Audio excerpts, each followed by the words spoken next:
All right. So one of your potential homeworks last night was to write an SAQ based on an image source. And this was The Harvesters by Peter Bruegel. You had, as all SAQs will have, a 3-part prompt to go with that.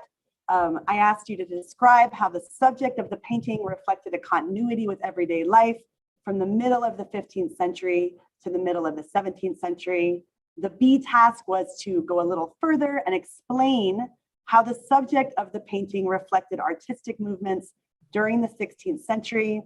And then the C task asked you to explain how patterns of economic life in Europe, as depicted in the painting, would change after the 17th century. So we got so many great submissions. I chose some that I think will kind of give you some structure for how you're going to format your answer. And Todd and I are really liking this T structure. I know that your teachers may have taught you with different acronyms, and that is totally okay. This is only one way that we like to organize the response, just to give you some structure, because it's not a complicated structure, but it really does help your answer if there's structure here.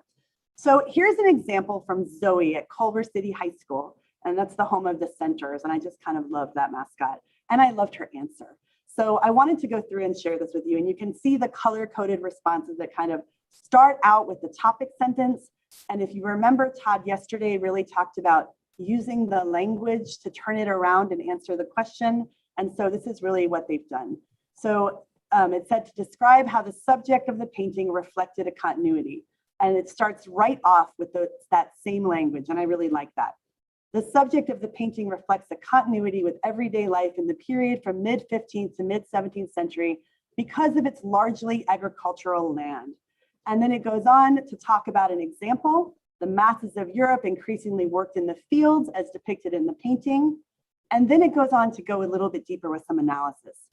The depiction of a community providing food for themselves shows the demands that Europeans in the mid-15th to 17th century focused on, especially in the prevalence of feudalism and before the agricultural revolution. So I really like that. There's some analysis and some more specific evidence down here at the end. And so that would certainly earn the point for part A. As we move on to B, B was to explain how the subject of the painting reflects artistic movements during the 16th century. And this is from Jackson. He's at Blacksburg High School in Virginia. They're the Bruins. And Todd and I have a colleague that is their teacher. So it was just a coincidence that this was something I picked, and I was happy to showcase his really nice response. So again, we have a topic sentence that talks about the painting shows the common themes of the Northern Renaissance, right? So he's putting it in the correct art movement time period. And then we have some evidence that covers all key areas, such as common activities of peasants, color and life of detail, and it is secular while focusing on naturalism. And then it even goes further and brings in a little bit of that comparison that I did for you guys yesterday. Where the Italian Renaissance may have shown these themes of religion or highlights of anatomy and perspective, this attempts to show the daily lives, very nice, of peasants and those in society.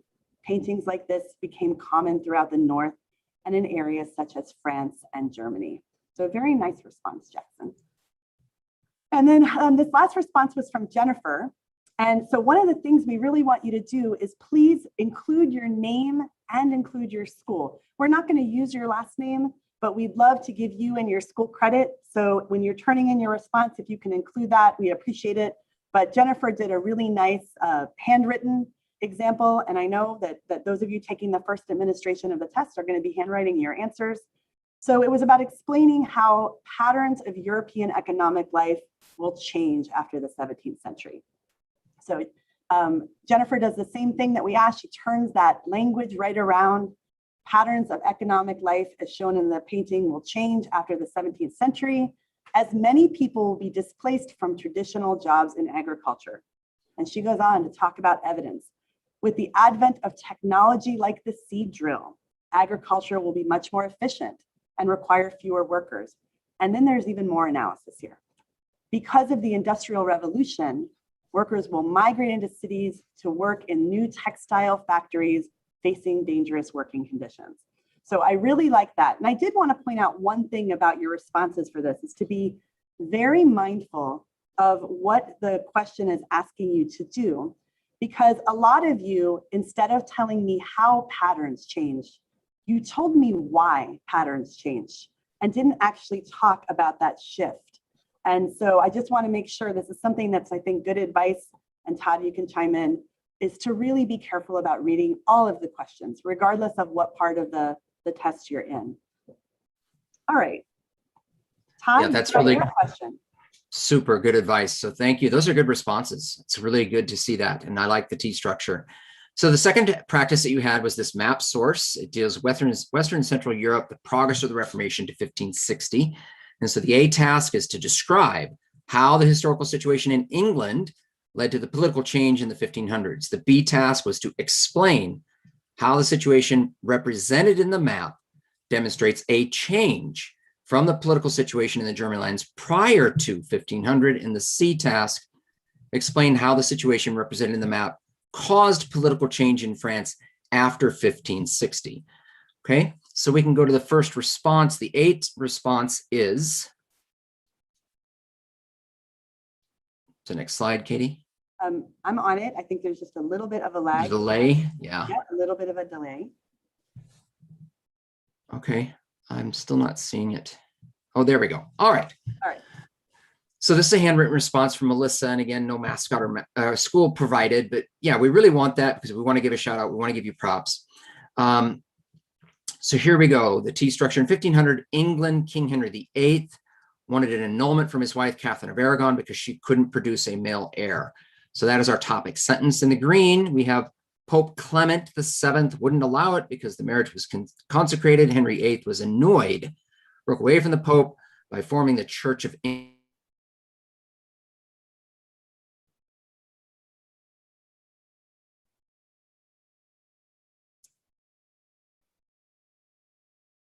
All right, I'm not sure if we lost a little internet there.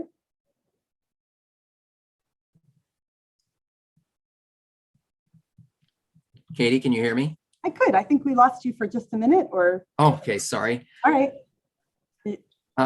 But the purple then is this analysis. This now named him head of the church, which gave him power to divorce his wife. So I just put down here some other evidence to consider. I think this would probably get the point. That's why we used it as a sample.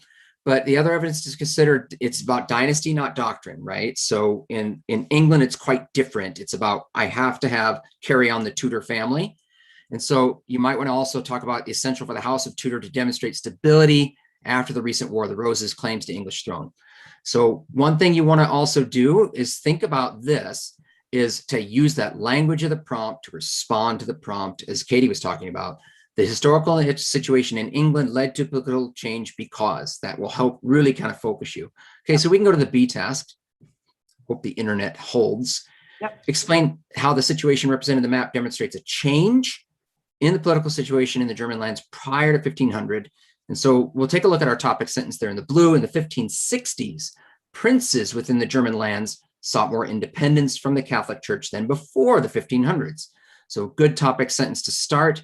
In this kind of green lime color, many of these German lands, or princes I put in brackets for you, broke from the Catholic Church for economic reasons like keeping the Catholic tithe. And that's a strange word. Students don't really know, but it is tithe, which is the tax money. So I knew what the student was talking about. For themselves and political independence, free from papal authority due to the Peace of Augsburg. So we got really good examples and evidence in there. And then the analysis is that allowed for limited religious freedom between Lutheranism and Catholicism. So that response from Hang at Connor High School in Hebron, Kentucky. So go Cougars, that's pretty good. There's some other evidence you could mention there, or anybody, because in these responses, you could mention that Catholicism was the dominant religious and political authority prior to the Reformation, because it was asking for before. The invention of the printing press to spread Luther's ideas. And then the HRE, the Holy Roman Emperor Charles V, unable to fully put down the Lutheran momentum due to siege of Vienna by the Ottomans, later by the Habsburg-Valois Wars. So that's more of an after, but those were things that I was popping into my head as we were doing this. And then the C task, how did the situation represented in the map cause political change in France after 1516? We're talking about France now. So if the situation represented in the map caused political change in France, so I love that because they were using the language of the prompt to respond to the prompt. because it shows the Calvinist movement in France. So boom, really good topic sentence. In the green, we have the evidence Calvinism grew strong roots in France, even though that was forbidden. Estimated 40% of the nobility were Huguenot or French Calvinists. Spread of Calvinism eventually led to the turmoil in France with events like St. Bartholomew's Day massacre. So that's really nice evidence.